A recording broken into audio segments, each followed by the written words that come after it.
Good morning students. Online classes में सभी का स्वागत है। एजी केमिस्ट्री में चैप्टर स्टार्ट किया था 10, ठीक है, 10वां चैप्टर जीव रसायन, ठीक है, बायो केमिस्ट्री। कितने अंक का था? 8 अंक का, ठीक है। जैव रसायन की बात करें, बायो केमिस्ट्री की, ठीक है, एक लेसन हो गया था, उसमें बात कर ली थी। जैव रसायन कितने शब्दों से मिलकर बना हुआ है? बायो केमिस्ट्री 2 शब्दों से, एक तो बायो और है केमिस्ट्री, जैव और रसायन, ठीक है। यानी विज्ञान की वह शाखा जिसमें जीवों में, ठीक है, सजीवों में होने वाली क्रियाओं का क्या किया जाए? अध्ययन किया जाए, ठीक है। क्या कहलाती है? जैव रसायन, बायो केमिस्ट्री। इस शाखा के लिए बात करें तो किसने खोज की थी? कार्ल न्यूबर्ग ने, ठीक है। कब? सन 1903 में। फिर बात करें, फर्स्ट टॉपिक देखा था कार्बोहाइड्रेट, ठीक है। कार्बोहाइड्रेट कितने शब्दों से मिलकर बना हुआ है? 2 शब्दों से। कार्ब प्लस हाइड्रेट कितने शब्दों से मिलकर बना हुआ है? 2 शब्दों से। Carb plus hydrate. कार्ब यानी कार्बन, हाइड्रेट यानी जल, यानी कार्बन के वे यौगिक जिनमें किसके अणु जुड़े हुए हों? जल के अणु, क्या कहलाते हैं? कार्बोहाइड्रेट। कार्बन के वे यौगिक जिनमें किसके अणु जुड़े हुए हों? हाइड्रेट यानी जल के अणु जुड़े हुए हों, क्या कहलाते हैं? कार्बोहाइड्रेट, ठीक है। परिभाषा की इनकी बात कर ली थी। कार्बोहाइड्रेट का वर्गीकरण देख लिया था, ठीक है। जल अपघटन के आधार पर कितने भागों में बांटा था कार्बोहाइड्रेट को? 3 भाग, मोनोसेकेराइड, ओलिगोसेकेराइड और पॉलीसेकेराइड। मोनोसेकेराइड किसे कहा था? वे कार्बोहाइड्रेट जो जल अपघटित होकर, ठीक है, वे कार्बोहाइड्रेट जो जल अपघटित नहीं होते, ठीक है, सबसे सरल प्रकार के कार्बोहाइड्रेट है। इनको और अधिक सरल अणुओं में नहीं तोड़ा जा सकता, क्या कहलाते हैं? मोनोसेकेराइड। उदाहरण की बात करें तो ग्लूकोज, फ्रक्टोज, गैलेक्टोज आदि। ओलिगोसेकेराइड किसे कहा था? वे कार्बोहाइड्रेट जिनका जल अपघटन करने पर 2 से 10 इकाइयाँ, कितनी? 2 से 10 इकाइयाँ किसकी दे देते हैं? मोनोसेकेराइड की, ठीक है, क्या कहलाते हैं? ओलिगोसेकेराइड। अब मोनोसेकेराइड इकाइयों की संख्या के आधार पर, ठीक है, मान लो सुक्रोज है, सुक्रोज क्या है? ओलिगोसेकेराइड। जल अपघटन में कितनी मोनोसेकेराइड इकाइयाँ दे रहा है? 2, तो उसको क्या कह देंगे? डाइसेकेराइड। तो ओलिगोसेकेराइड जल अपघटित होने पर कितनी मोनोसेकेराइड इकाइयाँ देता है, उसी के अनुसार ओलिगोसेकेराइड का क्या कर सकते हैं? वर्गीकरण, ठीक है। जो ओलिगोसेकेराइड 2 मोनोसेकेराइड इकाइयाँ देगा क्या कहलाएगा? डाइसेकेराइड। 3 मोनोसेकेराइड इकाइयाँ देता है तो ट्राइसेकेराइड। 4 मोनोसेकेराइड इकाइयाँ देता है तो टेट्रासेकेराइड, ठीक है। उदाहरण देखें जैसे सुक्रोज, लैक्टोज, माल्टोज आदि। पॉलीसेकेराइड की बात करें तो वे कार्बोहाइड्रेट जो मोनोसेकेराइड के क्या है? बहुलक। पॉली वर्ड यूज में आ रहा है, पॉली किसके यूज में लेते हैं? बहुलक, पॉलीमर, ठीक है, बहुलक। तो पॉलीसेकेराइड क्या है? मोनोसेकेराइड के बहुलक है जो जल अपघटित होने पर 10 से अधिक इकाइयाँ, 10 से अधिक इकाइयाँ किसकी देंगे? मोनोसेकेराइड की, ठीक है, क्या कहलाते हैं? पॉलीसेकेराइड। उदाहरण देखेंगे जैसे स्टार्च, सेलुलोज, ग्लाइकोजन आदि, ठीक है, ये सब क्या है? पॉलीसेकेराइड है। फिर बात कर ली थी मोनोसेकेराइड की, ओलिगोसेकेराइड की। मोनोसेकेराइड सबसे सरल शर्करा, जल अपघटन नहीं हो रहा था। ओलिगोसेकेराइड में 3 उदाहरण लिखे थे, सुक्रोज, लैक्टोज और माल्टोज। सुक्रोज का जल अपघटन करने पर कौन सी इकाइयाँ दे रहा था? ग्लूकोज और फ्रक्टोज की, ठीक है। माल्टोज किसकी दे रहा था? ग्लूकोज प्लस ग्लूकोज की। लैक्टोज कौन सी इकाइयाँ दे रहा था? ग्लूकोज प्लस गैलेक्टोज, ठीक है। तो यहाँ तक बात कर ली थी। पॉलीसेकेराइड की बात करें तो स्टार्च, सेलुलोज, ग्लाइकोजन आदि, ठीक है, क्या है? एक प्रकार के साधारण पॉलीसेकेराइड है, या कह सकते हैं सरल पॉलीसेकेराइड। स्टार्च, सेलुलोज, ग्लाइकोजन आदि क्या है? साधारण पॉलीसेकेराइड है, ठीक है। जबकि पैक्टिन, लिग्निन, हेमिसेलुलोज, ठीक है, ये सब क्या है? जटिल पॉलीसेकेराइड। ये सब किस में आएंगे? जटिल पॉलीसेकेराइड में। अब स्टार्च, सेलुलोज, ग्लाइकोजन इनकी बात करें, साधारण पॉलीसेकेराइड है, सरल पॉलीसेकेराइड है। क्यों? क्योंकि इनमें एक ही प्रकार की इकाइयाँ उपस्थित है, तो ये किस में आते हैं? सरल पॉलीसेकेराइड। जबकि पैक्टिन, लिग्निन, हेमिसेलुलोज इनकी बात करें तो ये किस में आएंगे? जटिल पॉलीसेकेराइड में। पॉलीसेकेराइड के सामान्य सूत्र की बात करें तो पॉलीसेकेराइड का सामान्य सूत्र क्या होगा? C6H10O5 का होल है, C6H10O5 का होल है पॉलीसेकेराइड का क्या है? सामान्य सूत्र। ठीक है। फिर बात करें n के मान की बात करें तो n का मान कोई फिक्स नहीं है, बहुलक है, पॉलीमर है, तो एटलकों की संख्या कैसी होती है? अनिश्चित। ठीक है। फिर बात करेंगे सेलुलोज। ठीक है। सेलुलोज प्रकृति में सर्वाधिक मिलने वाला क्या है? कार्बनिक पदार्थ है। ठीक है। ठीक है। सेलुलोज प्रकृति में सर्वाधिक मिलने वाला क्या है? कार्बनिक पदार्थ है। ठीक है।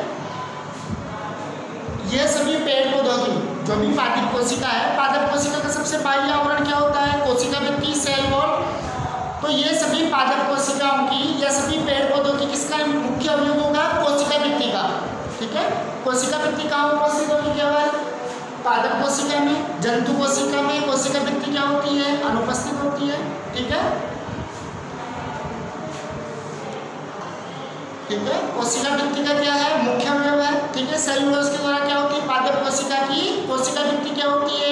निर्मित होती है। इसके मुख्य स्रोत की बात करें तो लकड़ी, जूट, पटसन, रुई आदि में प्रचुर मात्रा में क्या पाया जाएगा? सेलुलोज पाया जाता है। ठीक है। इसके मुख्य स्रोत क्या हो गए? लकड़ी, जूट, पटसन, रुई आदि। सन, पटसन और कपास में, सन, पटसन और कपास में बात करें तो सेलुलोज की मात्रा कितनी होती है? 97 से 99% है। 97 से लेकर 99% तक क्या उपस्थित होगा? सेलुलोज उपस्थित होगा। ठीक है। स्टार्च वनस्पतियों में, ठीक है, किसकी बात कर लिए तो सेलुलोज की कितने परसेंट है? 97 से 99% क्या उपस्थित है? सेलुलोज उपस्थित है। ठीक है। तथा अनाजों के भूसों में बात करें तो 30 से लेकर कहाँ तक? 43, 30 to 43% तक क्या होगा? सेलुलोज प्रेजेंट होगा। ठीक है। कपास की बात करें, रुई की, तो कपास या रुई लगभग शुद्ध सेलुलोज होता है, यानी उसमें 99% तक क्या प्रेजेंट होगा? क्या उपस्थित होगा? सेलुलोज। ठीक है। तो कपास या रुई की बात करते हैं तो कैसा रूप है सेलुलोज का? शुद्ध रूप है। लगभग कितने प्रतिशत सेलुलोज उपस्थित हो सकता है?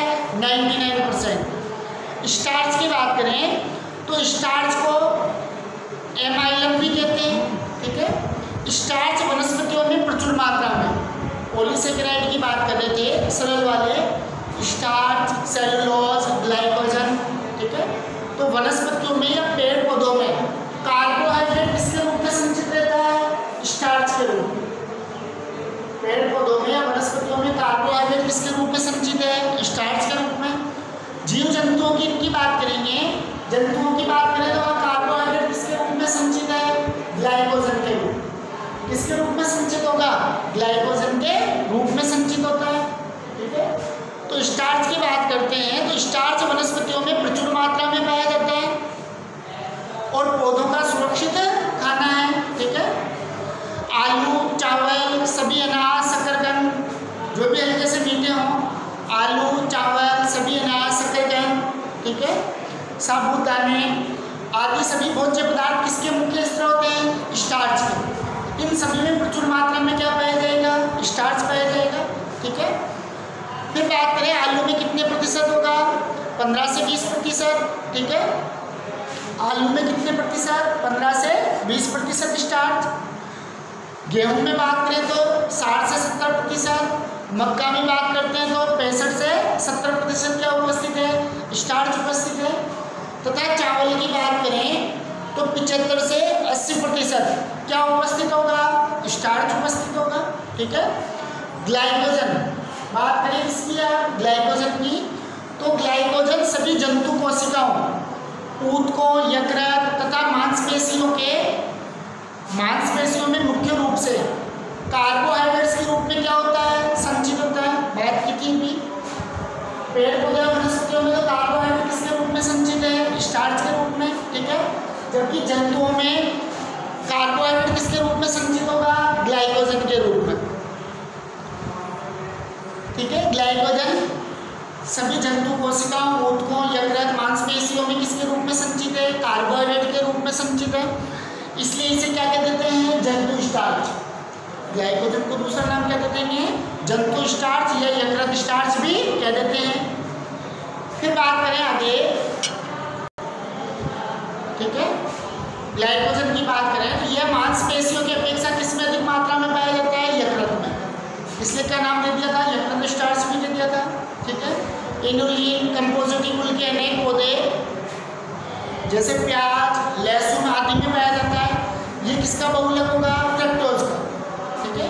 किसका बहुलक होगा, फ्रक्टोज का बहुलक होगा।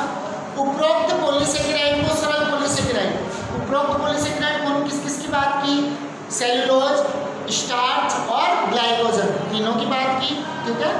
तो तीनों पॉलीसेकेराइड कैसे पॉलीसेकेराइड है, सरल पॉलीसेकेराइड। क्यों, क्योंकि सभी में क्या है, लगभग एक ही प्रकार की शर्करा की क्या है, बहुलक है, यानी लगभग एक ही प्रकार की क्या पाई जाएगी, एक लगी कई, इसलिए इनको क्या कह दिया, सरल पॉलीसेकेराइड।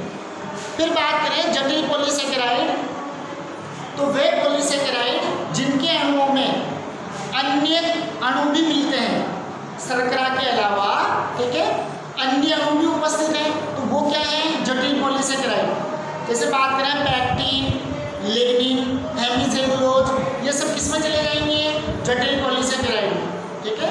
जैसे बात करें फर्स्ट में हेमिसेलुलोज की, ठीक है, बात करें जैसे हेमिसेलुलोज, ठीक है, तो हेमिसेलुलोज पौधों की कोशिका भित्ति में, हेमिसेलुलोज की बात करते हैं,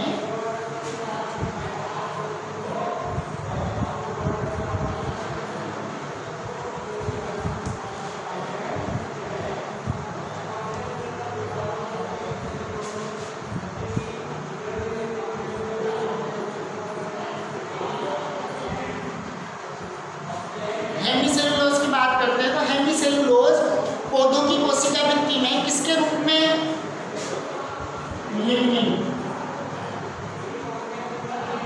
हेमिसेलुलोज की बात करते हैं तो हेमिसेलुलोज पौधों की कोशिका भित्ति में लिग्निन के साथ, किसके साथ, लिग्निन के साथ संयुक्त रूप से रहता है। फिर बात करें लिग्निन की, लिग्निन की बात करते हैं तो यह पौधों के रेशेदार भाग, ठीक है, ये पौधों के रेशेदार भाग में किसके साथ संयुक्त रूप से रहता है, सेलुलोज के साथ। ये किसके साथ संयुक्त रूप में रहेगा, सेलुलोज के साथ, ठीक है।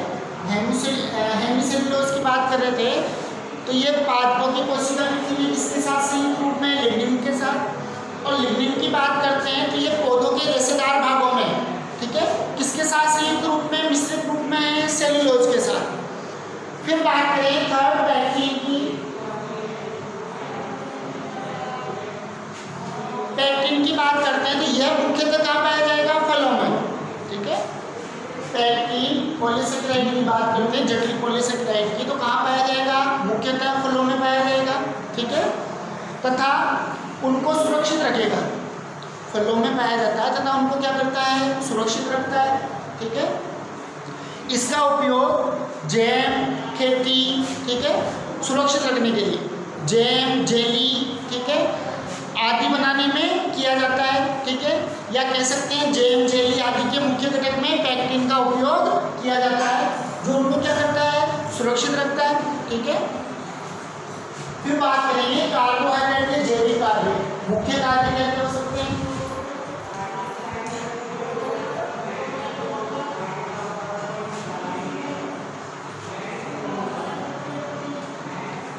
कार्बोहाइड्रेट के कार्य की बात करें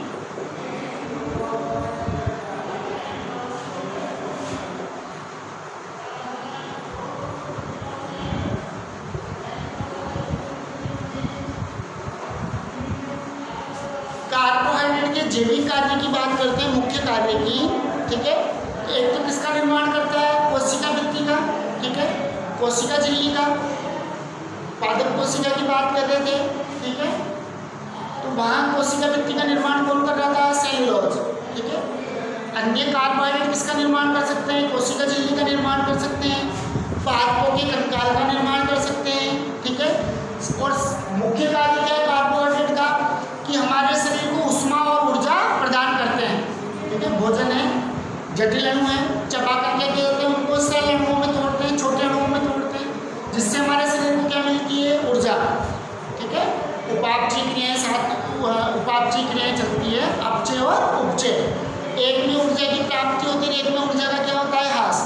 एक में तो जटिल अणुओं को किसमें तोड़ते हैं, सरल अणुओं में, और एक में सरल अणुओं को किसमें परिवर्तित किया जाता है, जटिल अणुओं में, ठीक है। तो भोजन के अणु कैसे जटिल अणु को चबाकर किसमें परिवर्तित कर रहे हैं, सरल अणुओं में। तो वहाँ हमारे को ऊर्जा की क्या हो रही है, प्राप्ति हो रही है, ठीक है। तो कार्बोहाइड्रेट का मुख्य कार्य क्या है, ये हमारे शरीर को क्या प्रदान करते हैं, ऊष्मा और ऊर्जा प्रदान करते हैं, ठीक है। फिर नेक्स्ट बात करते हैं प्रोटीन की।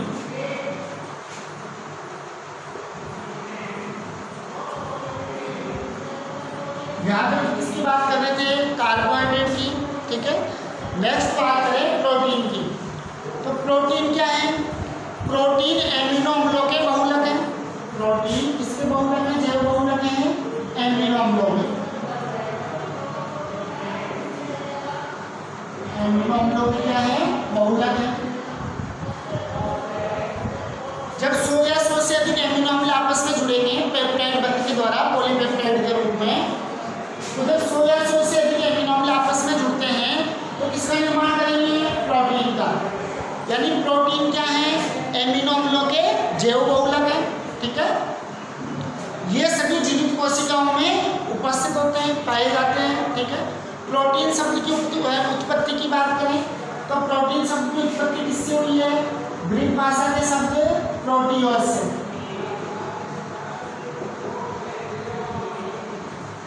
ठीक है। प्रोटीन शब्द की उत्पत्ति किससे हुई है, ग्रीक भाषा के शब्द प्रोटियोस से हुई है।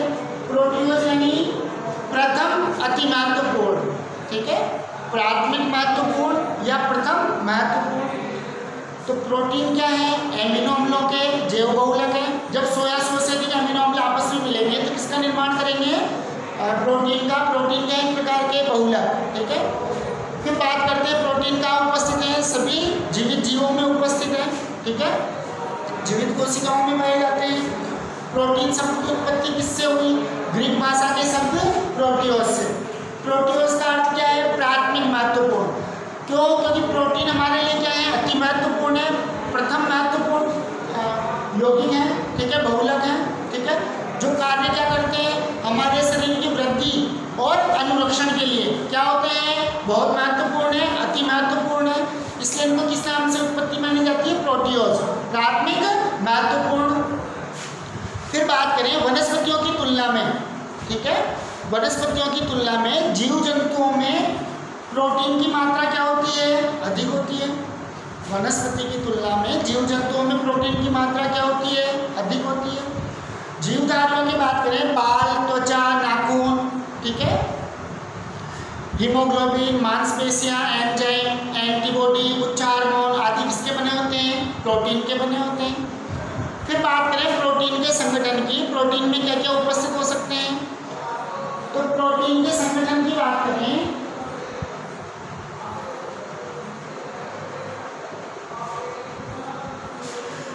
सभी प्रोटीन नाइट्रोजन युक्त, ठीक है, सभी प्रोटीन नाइट्रोजन युक्त जटिल कार्बनिक यौगिक है, ठीक है, कार्बनिक यौगिक है, ठीक है।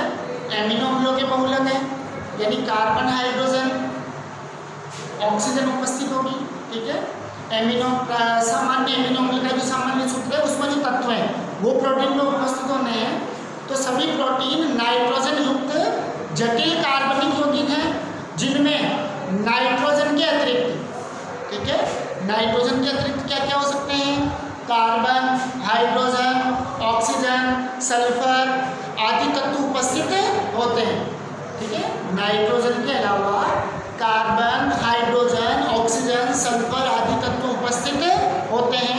कुछ प्रोटीन प्रोटीन की बात करें तो कुछ प्रोटीन में इनके अतिरिक्त carbon, hydrogen, nitrogen, oxygen, sulphur, इनके अतिरिक्त, ठीक है, कुछ तत्व जैसे फास्फोरस, आयोडीन, कुछ धातुएं जैसे लोहा, तांबा, जिंक, मैग्नीज आदि भी उपस्थित हो सकती है। ठीक है। प्रोटीन के आंशिक जल अपघटन की बात करें तो प्रोटीन का आंशिक जल अपघटन कराने पर प्रोटीन का क्या किया जाए, जल अपघटन। तो बात कर रहे थे कि 100 या 100 से अधिक एमिनो अम्ल मिलकर किसका निर्माण कर रहे हैं, प्रोटीन का। तो जब प्रोटीन को जल अपघटित करेंगे, वियोजित करेंगे तो क्या प्राप्त होंगे, एमिनो अम्ल प्राप्त होंगे। ठीक है। तो प्रोटीन का आंशिक जल अपघटन करने पर भिन्न भिन्न अणुभार वाले क्या प्राप्त होते हैं, पेप्टाइड। क्या प्राप्त होंगे, पेप्टाइड। क्या प्राप्त हो जाएंगे, पेप्टाइड प्राप्त होंगे। ठीक है भाई, 2, 3, 4 अलग अलग या एक ही प्रकार के, ठीक है, एमिनो अम्ल आपस में जुड़ रहे थे, H2O का अणु बाहर निकाल रहे थे। ठीक है। और पेप्टाइड बंध के द्वारा क्या हो रहे थे, आपस में जुड़ रहे थे। यानी किसका निर्माण किया था, पेप्टाइड से किसका निर्माण करेंगे, पॉलीपेप्टाइड। पॉलीपेप्टाइड किसको कह दिया, प्रोटीन को। तो जब प्रोटीन को तोड़ा जाएगा, जल अपघटित करेंगे, पॉलीपेप्टाइड को तोड़ेंगे तो किसकी इकाइयाँ प्राप्त होगी, पेप्टाइड के रूप। यानी क्या है, एक प्रकार से एमिनो अम्ल के रूप में प्राप्त होंगे। तो प्रोटीन का जल अपघटन करेंगे, क्या प्राप्त होंगे, पेप्टाइड। पेप्टाइड का और जल अपघटन करेंगे तो क्या प्राप्त हो जाएंगे, एमिनो अम्ल, एक लग इकाइयाँ। ठीक है। अतः प्रोटीन वास्तव में एमिनो अम्लों से निर्मित, ठीक है, क्या है, पॉलीपेप्टाइड। क्या कह सकते हैं कि प्रोटीन एमिनो अम्लों से निर्मित क्या है, पॉलीपेप्टाइड है, जिनका अणुभार 10,000 से, जिनका अणुभार 10,000 से क्या होता है, अधिक होता है। ठीक है। सभी प्रोटीन 20 एमिनो अम्लों से बने होते हैं। फिर बात करेंगे नेक्स्ट टॉपिक में एमिनो अम्ल। एमिनो अम्ल की परिभाषा क्या होगी, सामान्य सूत्र क्या होगा, कितने प्रकार के एमिनो अम्ल हैं, एमिनो अम्लों का वर्गीकरण क्या है। ठीक है, देखेंगे नेक्स्ट क्लास में।